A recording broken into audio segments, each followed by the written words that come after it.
Tribal belt ब्लकआव थानो मोनै मानसिफ्रा हाजार बिगा आवग्रिनानै थानानै दङ। दा बिसोरखौ होखारनांगौ होननानै जोङो आसामनि मानगोनां गिबि मन्थ्रि बिथांनिसिम गांसे मेम'रेन्डाम क'क्राझार डिसिनि थ्रुयै हरनाय जाबाय। जोंनि दाबिया बेनो जे ट्राइबेल बेल्ट ब्लकआव इसिबां इलिगेल भाबै हाबनानै दङ, ट्राइबेलनि हाफोरखौ आवग्रिनानै दङ। बेफोर जायगानिफ्राय इलिगेल एनक्रोचारफोरखौ होखारनांगौ आरो लोगोसे ट्राइबेलनि जेसेबां हा दं बे ट्राइबेलनि हाखौ ट्राइबेलफोरनो गथायै होफिननांगौ। दा जों बे दाबिखौ लानानै दिनै डिसिनि थ्रुयै मानगोनां चिफ मिनिस्टारनो मेम'रेन्डाम होनाय जाबाय।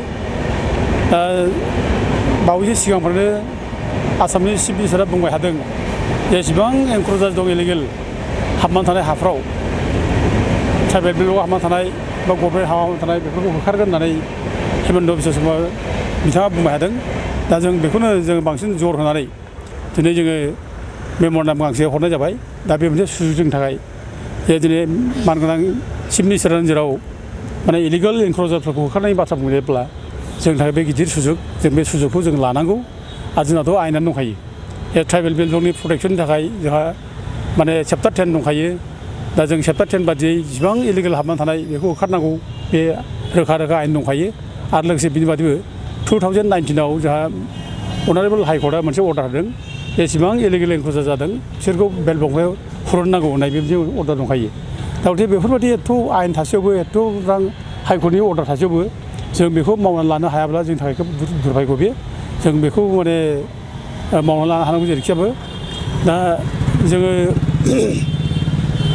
रायजो राजानो मिथिनो लुबैदों जे दिनै बिटिसि एरियायाव गासै जों रेकर्ड मोननाय बादिबा दा बिटिसिनिफ्राय जों रेकर्डखौ दिहुनदों। बेयाव 3,49,505 बिगा हा माने 3,49,505 बिगा हा बिटिसि एरियायाव अबैध बे दखलदारफ्रा दखल खालामनानै दङ, बे मोनसे। ओमफ्राय बिनि गेजेरावनो क'क्राझार जिल्लायाव 1,30,269 बिगा, चिराङाव 66,987 बिगा, ओमफ्राय बाक्सायाव 1,35,715 बिगा, ओमफ्राय बिदिनो उदालगुरियाव 16,537 बिगा। दा बे बिटिसिनि बे रेकर्ड बियो। दा बेफोरखौ नायनानै जोङो जावले जोङो आगोलनि जायनाखि सरकारफोर थानाय आसामाव आगोलनि जा सरकार खालायनाय बिनि सायावबो दाबि खालामबोदों आरो लोगोसे बिटिसियावबो आगोलनि जायनाखि बिटि सरकार बिनि सायावबो दाबि खालामबोदों। खिन्थु दिनैसिमबो जेबो जायाखै, होखारनाय बेबस्था नुनो मोननाय जायाखै। दा आरो मोनसे खोथाखौ जोङो बेयाव मेम'रेन्डामाव उल्लेख खालामनाय जादों, स्पेसिफिक केस जाबाय बे जाहैबाय मजाबारि गामि। बे मजाबारि माने सिडली सार्केल आन्दाराव बे गामि दरसेनि रायजो राजाफ्रा बे जायगायाव गैलिया, गासिबो खारजोब्बाय। बेयाव गुबुन हारिनि मानसिया दखल खालामनानै दङ। दा बेखौ होखारनांगौ होननानै जोङो अनेकबार दाबि खालामबाय आरो चिरां डिस्ट्रिक्टनि जिल्ला बेंगिरियाबो बेनि सायाव मोनसे बिसार खालामनानै माने बिजिरनानै नायबाय। दा नायनायनि उनाव बे मजाबारि गामिनि हाया जे बर'फोरनि बेखौ बिसोरबो माने बिजिरनायाव लिरना होनाय जाबाय। ओमफ्राय बे जायगायाव दखल जादों होननानै लिरना होबाय। ओमफ्राय जिथु हानि साबजेक्टआ बिटिसियावसो, दा बेखौ बिटिसियानो एफेक्सन खालामनांगौ होननानै बे जायनाखि पिटिसनखारिफोर दरखास्त'खारिफोर हा बिगोमाफोर बिसोरखौ बिटिसियाव थिनहरदों। दिनै बिसिम बिटिसिया मावनायनि बेबस्था लायाखै। दा जोंना बिटिसिनि EM फेरेंगा बसुमतारिया जावले बुंबाय थादोंमोन बेखौ होखारगोन बा बिसोरखौ माने दस्रा जायगायाव शिफ्ट खालामनानै लांगोन, दस्रायाव दोनहैगोन होननानै बुंबाय थादोंमोन। दा दिनैसिमबो मावफुङाखै। बेखायनो जों जावले दिनैबो आरोबाव आपिल खालामबावो बिटिसि अथ'रिटिखौ बिथांमोनहा थाबैनो जाहाथे बे मजाबारि गामिनिफ्राय इलिगेल एनक्रोचारफोरखौ होखारो। ओमफ्राय बे आसल जायनाखि हा बिगोमाफोर बिसोरनो जाहाथे हाखौ राननानै होफिनो, जों बेनि थाखाय दिनै दाबि खालामो। आरो मोनसे दुखुनांथाव बाथ्रा जाहैबाय जोंहा जे जों थागिबि फिसा जानानै जोंहा दिनै जोंनि जायगायावनो जोङो अघरि न'खर माने गारना खानांबाय। बिनिबो जोंहा माखासे माने एगजामपोल दं आरोखि। जों दिनै मेम'रेन्डामाव जों बेखौनो उल्लेख खालामबावदों आरोबाव। बे जाहैबाय थाखिमारि गामिया माने बर' गामि एखेबारे सिमा बाउण्डारि बे खोला जायनि बुंनो थाङोब्ला बर' गामि मोनसेल' नायल' जाल'। दा बे गामिनि मानसिया गैलिया, गारना खारबोजोब्बाय। बे माखासे माने दुथां मानसिफोरनि उपद्रबआव, गुबुन हारिनि उपद्रबआव बिसोर थानो हायाखिसै। दा गारनानै खारबोबाय, न' बां गारनानै।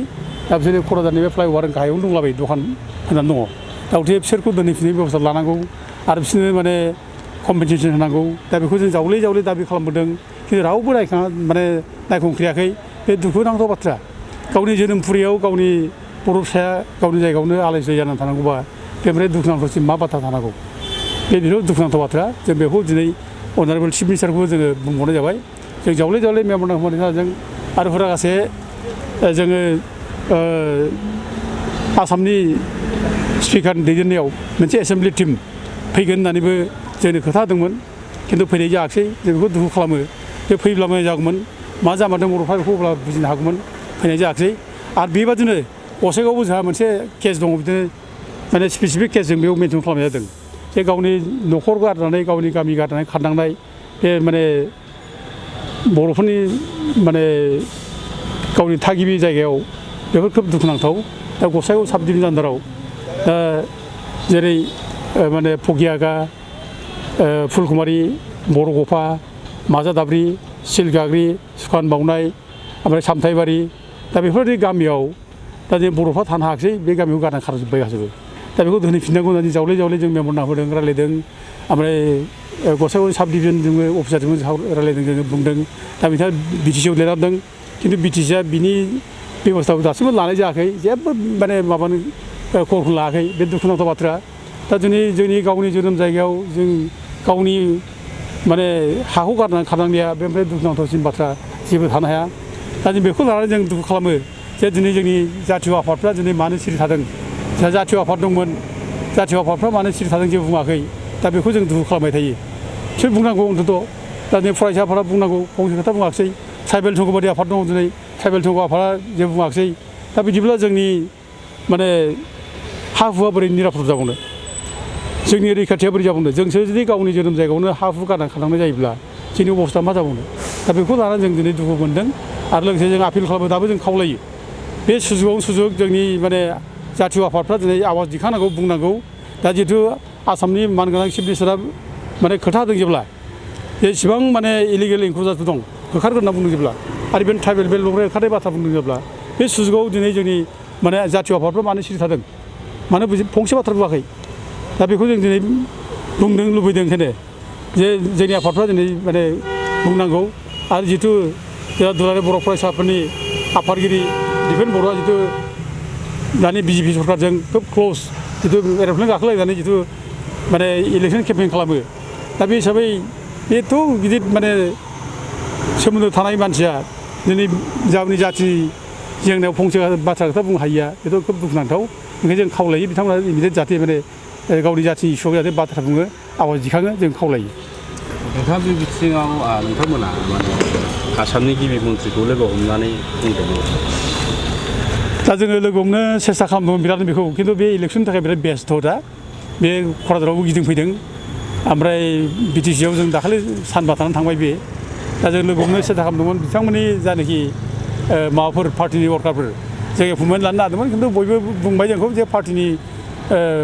केम्पेइनावसो फैदों जेब्ला दा बे हिसाबै जों दिनै बेखौ लोगो हमनायाव उसुबिदा जानाय नंला होननानै जोंबो थानाय जाबाय लोगो हमनाय जायाखिसै दा थेवबो जों साननानै लादों जे जों जोंनि मेम'रेन्डामखौ जोंनि बुंनांगौखौ जोङो डिसिनि थ्रुयैबो होनो हागोन जेब्ला जों बिनि थ्रुयै हरनोसै होननानै जों दिनै मेम'रेन्डामखौ दिनै डिसिनि थ्रुयै हरनाय जाबाय